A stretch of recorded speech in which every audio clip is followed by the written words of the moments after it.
Hey everybody, welcome back to Anime Sekai Podcast. I am your host, Ichigo. And I am your other host, Mikan. Join us this week as we discuss the anime Kaiju number 8.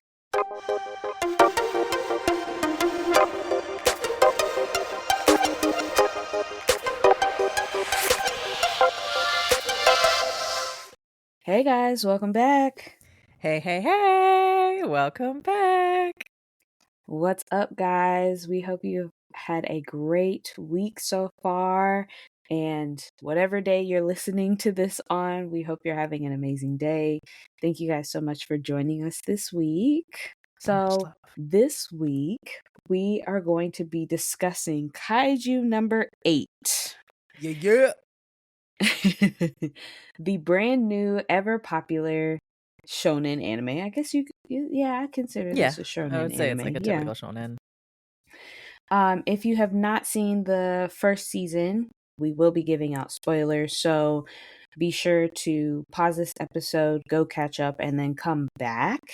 But just a quick synopsis of Kaiju number 8. In a world plagued by creatures known as Kaiju, Kafka Hibino aspired to enlist in the defense force.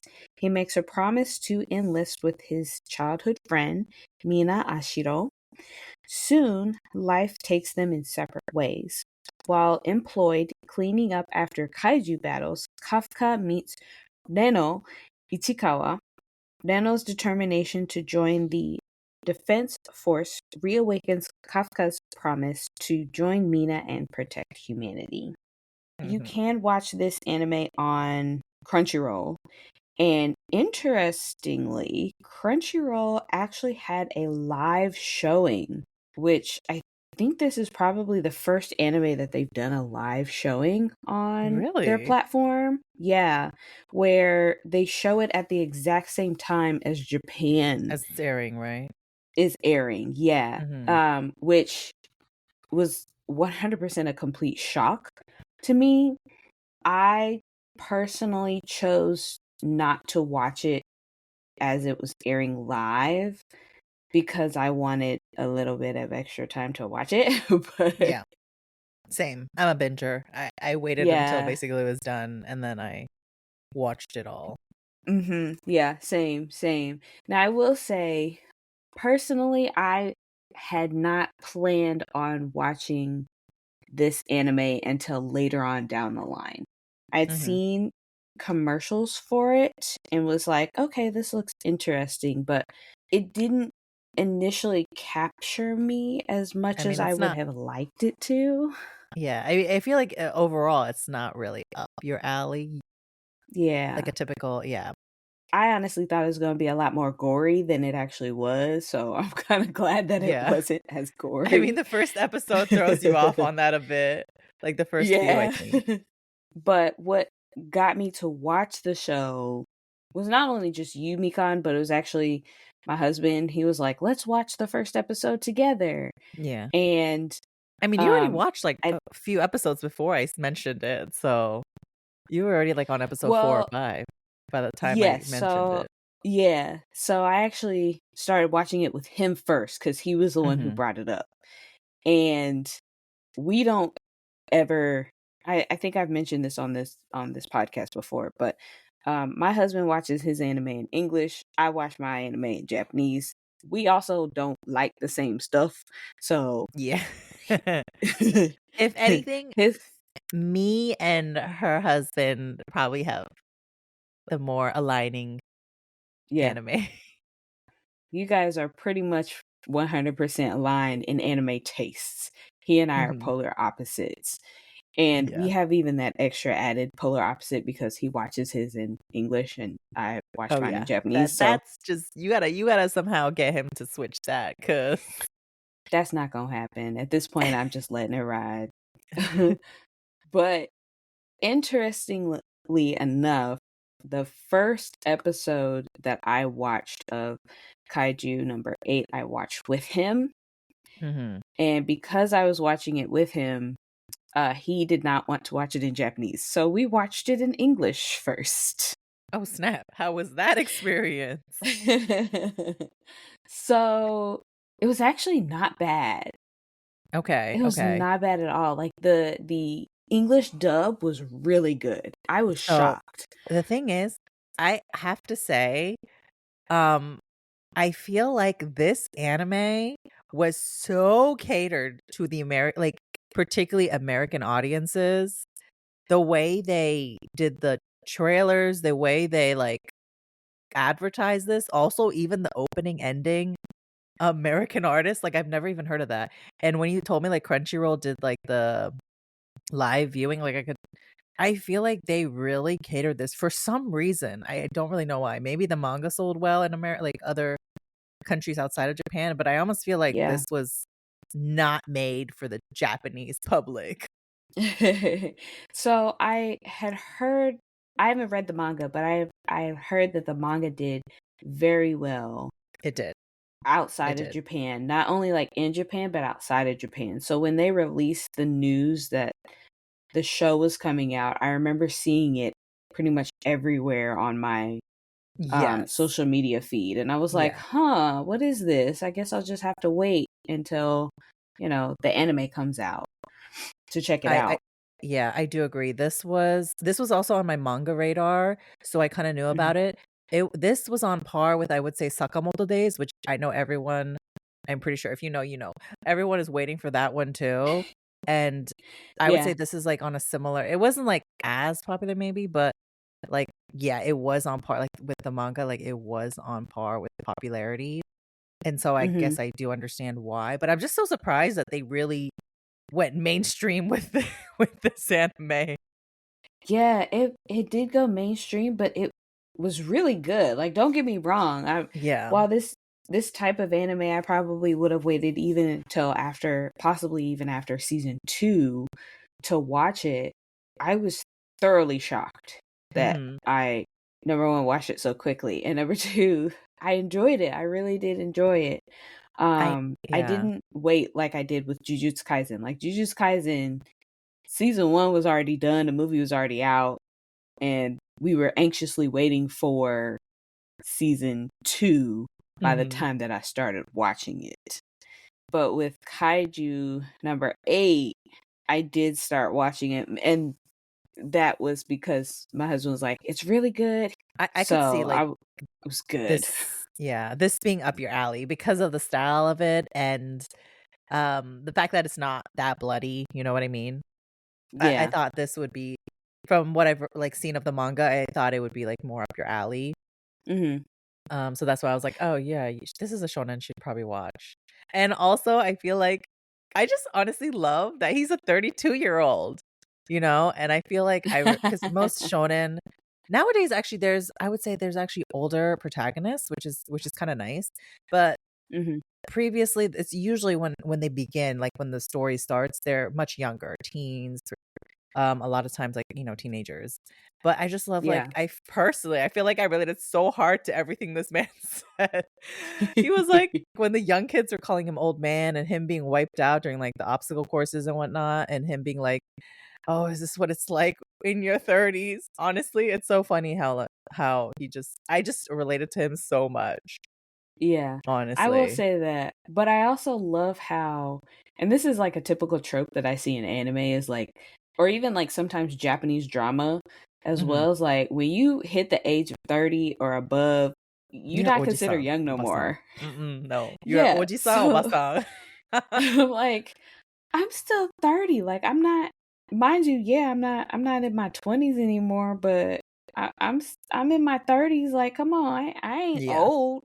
So Yeah. when they kept calling him old, I was like, this hurts. This kind of hurts my heart a It little bit. does. Like, And I don't think they're that much younger either. Like, they're only, like, maybe yeah, probably, like, a few years, maybe a I know decade. for I don't think they're no, I teenagers. don't even think no, they're not Maybe youngest teenagers, is but they're 18, definitely but, like I like, think the 20, youngest early is 20s. probably early 20s. Yeah. Nah, Yeah. they made me feel old. Yeah. Every time they called him an old man, I was Yeah. like, I was like, this "Oh, dude's snap." probably same age as me. Mhm. And I know if I was in his situation, I like, don't call me old. And he did try to fight back. Like, I'm not old. Yeah. I was like, yeah, we're not old. Yeah, but he's like, his body is just not keeping up with him and everything. I was like, yep. At one point, he's like, Same. "Oh my god, in my 20s, like this was easy, but now," I'm like, "Yes, yes, it is like that. It truly Well, is." I also like during the training stage, he was definitely going through a sense of denial before it Yeah. started.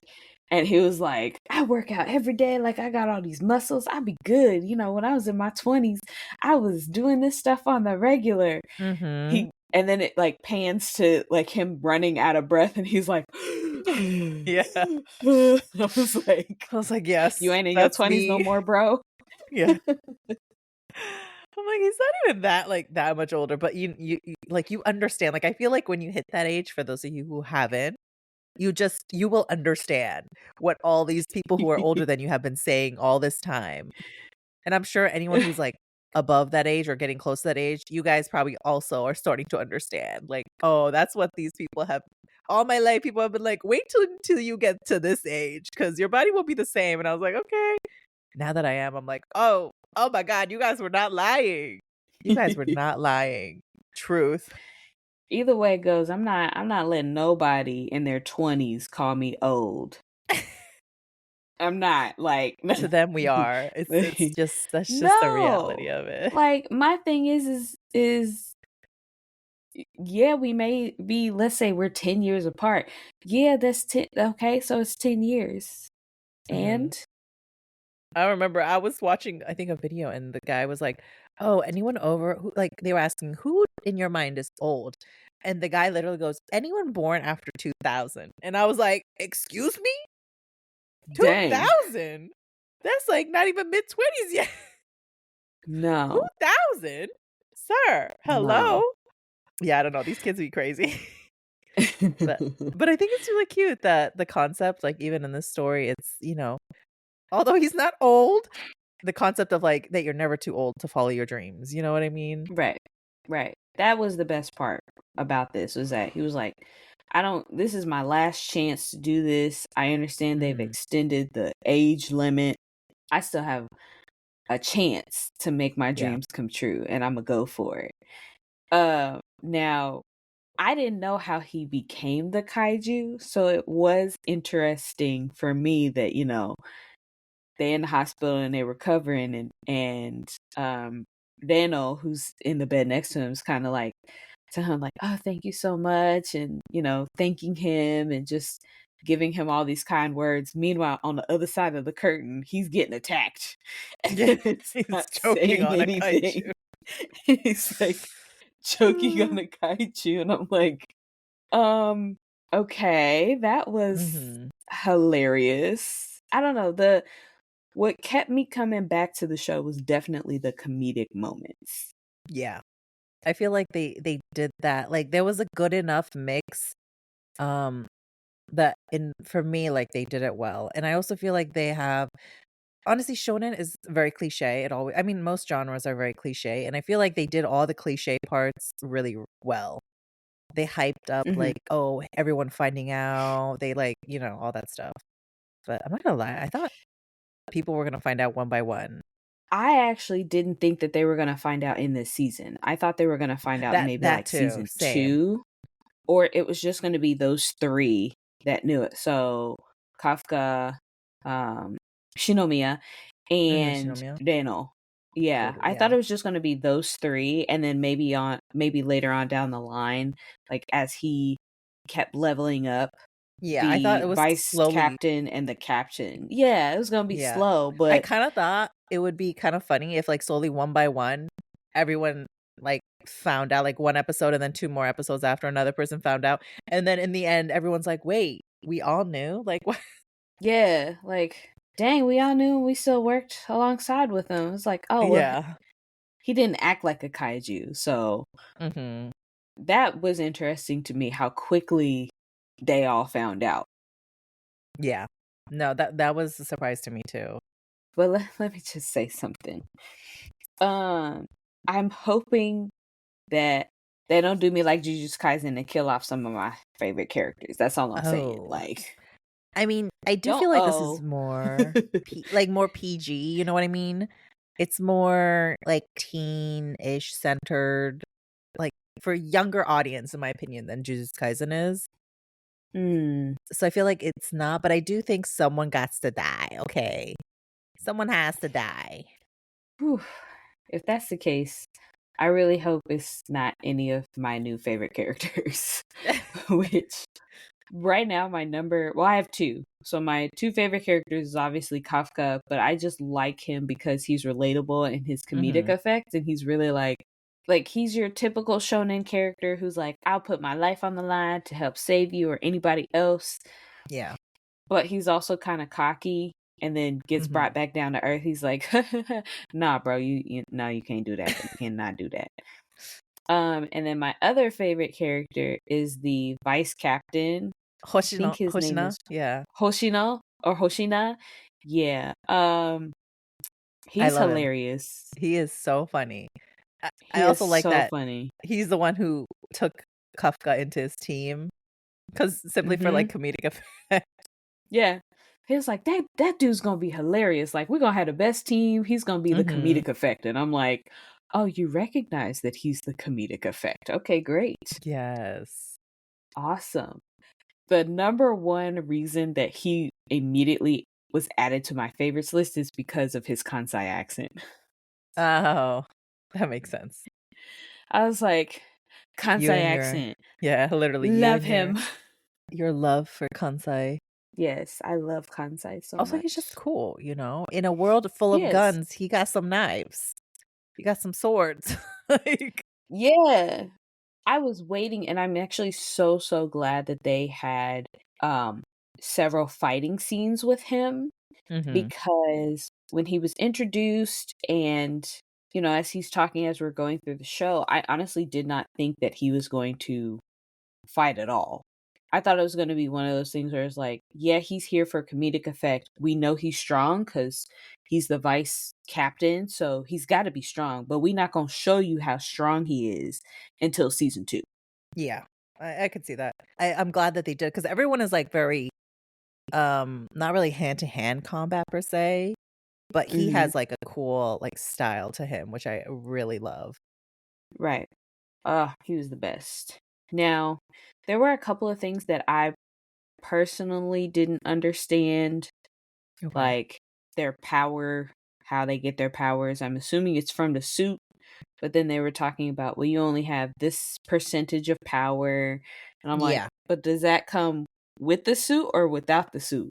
So their power system, for the most part, it seems like pretty straightforward because they're all humans. They have to wear a suit, but some people are able to kind of extract more power from the suit than others. And most people only Okay. stop at, I think they said like 20 to 30 or less than that. I don't know. So anyone above Hmm. that is like elite. Okay.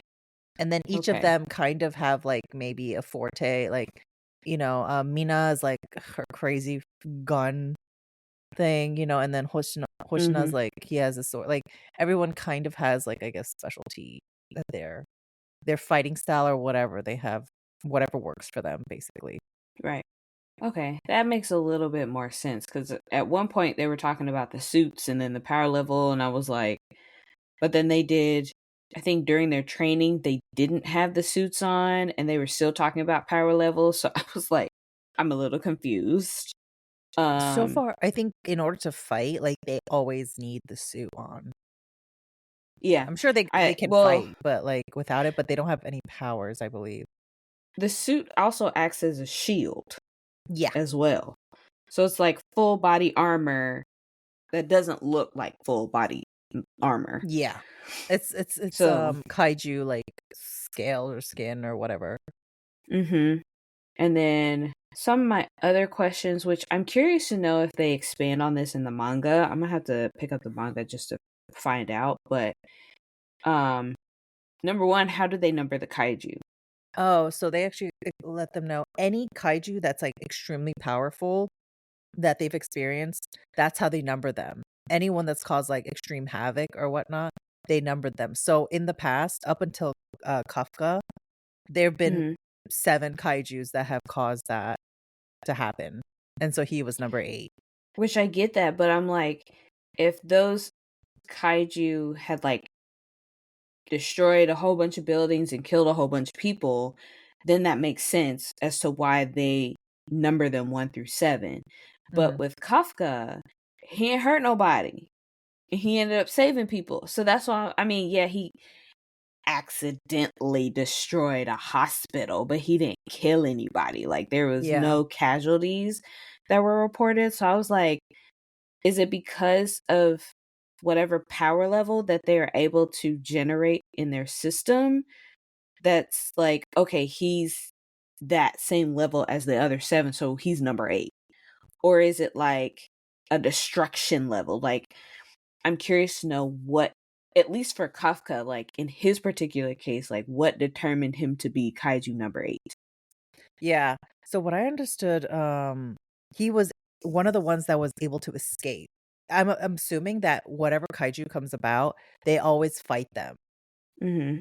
So I'm assuming because he was able to escape them, they gave him a code name because they knew he existed, and he was smart enough, I'm assuming they would think that, okay, this kaiju has enough intelligence to run away and hide, Yeah, is what I that understood makes from that. sense. Okay. Yeah, And that's possibly one of maybe those his power things. scale. Like, I don't know if they can register. They probably did register that and was like, "Oh, he's pretty strong." And Well, then I on top think of that that, they he would have disappeared. to. Yeah. Yeah, I think they would have to because towards the end they kept calling him a Daikaiju, and I'm like, so are they getting that from Oh, yeah, the whatever number scale. readings, Yeah, that his number readings. scale? Yeah, when they later call So, him that, yeah, it's from his scale. mhm. Yeah, I was just like, huh, if he wasn't producing enough power to where, ironically, he turns into the kaiju in episode 1 and he's sitting in the hospital bed and that old man walks past the door and basically like flips out his phone. He was like, yeah, you're getting reported. And Yeah. then they kind of like escape. So I'm like, if he got reported, like, let's say he doesn't run into anybody, why is it from right then and there he's automatically kaiju number 8? Mhm. So is there something in the city that when a kaiju sprouts up, they give off this power surge and it like hits, let's say it hits a like a cell tower, for example. If on the cell tower it has like a thing to determine their power, then I I don't know. Like that's what I was like, huh, they kind of labeled him early on in the show. Yeah. Later on I would get it because he kept coming back and he kept Yeah. transforming. But they I literally mean, label him kaiju number 8 in like episode yeah. 1, 2. I mean, it probably could be just for the plot as well, but, it looks Mhm. like they can scale, like, when they were fighting and the Kaiju number 9, like, revived all of them, they were able to scale, like, what power they had. So I do Yeah. think there's some kind of scaling and, being able to what is it? Sort of register when a kaiju does pop up, but I think the Mhm. reason for why he was numbered was because basically he outsmarted them and escaped, and I don't think that's a common thing that they have, where kaiju, like, escape Mm. them. Okay. Then that makes sense. But I don't know why. As I was watching this show and they were talking about, the second kaiju who's like really, really strong. And then, towards the end they showed like the second kaiju what they look like. Mhm. I really hope I'm not the only one that thought this, but I was like, so I wonder if the first kaiju was Godzilla. Oh, like, look-wise, you mean? Or, like, Or literally if Godzilla? like was like quote unquote literally Godzilla. And the reason I say that is because I know they consider Godzilla to be a kaiju. So I'm like, this story could be like a play on Godzilla. So like Yeah. Godzilla comes and destroys cities and stuff like Yeah. that, and then they defeat Destroys him, and Japan. then like Yeah. and then now you got more kaiju. So I'm like, if Godzilla, let's say Godzilla was technically the first kaiju, because kaiju number 2 look like Godzilla, in my personal opinion. Yeah. So I'm like, I mean, if I don't kaiju see why number not. 1 is Godzilla, Mhm. like this whole storyline could be like the way down the line aftermath of Godzilla. It's like, okay, now it's just become an everyday thing where we Yeah. go and we fight the They actually have kaiju. fight kaiju, yeah. 'Cause, I mean, Japanese people love Gojira, you know? So I can see that, yeah, I think it could be, like, a little play on the concept of Godzilla. Yeah. I don't know, I just thought That's cute. that was interesting. Honestly, it would be funny if they actually bring it up or have, like, a moment where they talk about, like, the movie Godzilla or something like that, you know, Yeah. and they're making fun of it or something. I could see that happening, because 'cause they're, like, all Well, I kaiju. think it's one of the when Kaiju number 2, when they showed the image of Kaiju number 2 and they're like, "Oh, it appeared in" I can't remember the area. "It appeared in this area and it, like, destroyed the town." And then you Yeah. see the Kaiju and right next to it, it looks like Tokyo Tower or, like, a Mhm. tower next to it. Yeah. That's what made me think of Godzilla because I was like, I know one of the Godzilla movies, Japan version Godzilla movies, Godzilla is destroying the town and he's standing next to what looks like Tokyo Tower. Well, I'm sure the mangaka was inspired by, because you know, it is kaiju and the concept Yeah, of how they look and whatnot. I could see that. And yeah. honestly, I think it's kind of ironic, or I like the concept that basically in a world full of monsters, Kafka is honestly, he's kind of surrounded by human monsters, like meaning elite trainees. And although he Mm, has like an insanely strong monster form, his human self is so freaking weak. Like poor dude can't even I activate know. his suit and by regular standard, like hold the weapon even or Mhm. scale down a wall, you know, and normally, like, this type of shonen protagonist would sometimes annoy me, but they really do it in such a good way that it's relatable, and so I don't mind it at all, and I just hope they expand on that because now everyone knows he's a kaiju. Yeah. Well, and So he's been cleared to go back. yeah, I just hope they don't lose that aspect because that's what I personally loved about it. Mhm. But I don't know how they'll do that continuously, you know, if everyone now knows he is Kaiju number 8. I feel like it could go one of two ways. It could go in a way of everyone knows he's kaiju number 8, and so when they go fight the other kaiju because he's now been cleared to go back and fight along with them, Mhm. are they automatically gonna be like, "Nah, he can go fight?" Mhm. Or is it gonna be one of those situations where it's like, "Okay, you're a kaiju, we're scared of you. We don't want you to transform at all." I could see the other teams, like the other people, like the new characters and other maybe higher level people are probably gonna feel like that, and his team will be like, "Go, go, go." Well, I don't know because it seemed like with Hoshina, like Vice Captain Hoshina, at the very end, he was like, eventually it's going to get out that we have a human Ka Yeah, Kaiju. kaiju. Yeah. And he was like, we're going to have to deal with that aftermath. And I'm like, okay, that's a little bit of foreshadowing, which means it's going to get out that he's either going to be forced to work alongside them as like his human self, or there's going to be a dire situation kind of like what happened this season Yeah. where a whole bunch of people are going to get hurt and the only way he can save them is he has to transform into a kaiju and Yeah. save them. I mean, I think for the most part, they'll probably keep him human form just to keep, like, his Yeah. humanity feel to him. But it'll be interesting because I think they're all getting split up, right, his old teammates. So, Yeah. probably by the time he comes back, like season 2, a lot of them will be in higher positions because 'cause I'm assuming they're pretty elite, like, a lot of them. Yeah. So, it'll be interesting. I'm honestly curious to know, like, how it pans out because 'cause I'm also interested in the fact that the kaiju that was inside of him was you know how when he was fighting, the general, like, Shinomiya, Yeah. what's his name? Isao? Yeah, something like that. The Isao dad? Shinomiya. Yeah. Yeah. And the kaiju inside of him was like, "Kill all kaiju," or whatever. So I was like, Yeah. "What's going on there?" Well, and that made me think because that particular kaiju went almost like in search of Kafka. Because when he saw him, he was like, I finally found you. And then Yeah. Yeah. basically forces his way to turn him To him. into a Yeah. kaiju. And I'm like, what is it about him that made you want to turn him into a kaiju? Because it seemed Yeah. like all the other kaiju are eating humans to Mhm. absorb them and then get stronger and stronger. But this kaiju, when he said that, I was like, oh, maybe he's going out taking out all the kaiju. And instead of taking out humans to get stronger, he's taking out other kaiju to get stronger, which would make Mm. sense. Mhm. Like That's all true. these kaiju, I feel like if they want to get stronger, they technically should be fighting each other, not fighting the humans. Yeah, but I mean, I think they're just there to, like, destroy everything.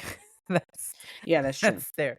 But I'm wondering because maybe in their other world, they're having, like, a war or something is going on, and so there's, like, other factions, and so they're choosing humans to I don't know.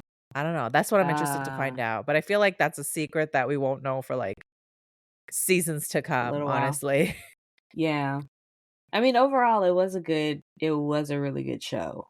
It Oh, yeah, was a I really good was show. pleasantly surprised because I feel like I haven't really watched, like, a heartwarming shonen in a long time, if I'm being completely honest, so Mm. I was pleasantly surprised because everyone was saying, "Oh, I would probably like this," and I was like, "Okay, yeah," but even though, like, my expectations were high, I was still kind of surprised even despite that. So, I am so far very, very happy with the show, honestly. That's good. I can't necessarily put a placement on my expectations just because this type of show is Yeah, it's not not up your originally alley. up my Mhm. alley. Yeah. Yeah. But whatever expectations I did have, it definitely exceeded them. Mhm. Like they weren't super high, but they weren't low either. They were kind of Yeah. like, okay, for a shonen, let me just kind of check this out. But this one, at the end of each episode, I was like, dang, what's gonna happen next? Okay, let me go ahead and watch one more. Mhm. Mhm. Same. That's why I knew I had to binge this one because I'd be like, "Oh, I can't wait another week." But you guys let us know what your thoughts on Kaiju number 8. Did you guys enjoy the show? For those that have read the manga, how close to the manga was the anime adaptation? And will you all be staying tuned for season 2? But you manga readers, don't spoil anything for us, okay? Yes, please don't spoil it for us. But thank you guys so much for joining us on this week's episode. We truly appreciate it. And we hope that you guys enjoyed this episode. Be sure to catch us next week for another brand new episode. And we hope you guys have a great rest of your week. Bye-bye. Bye, guys. See you next week.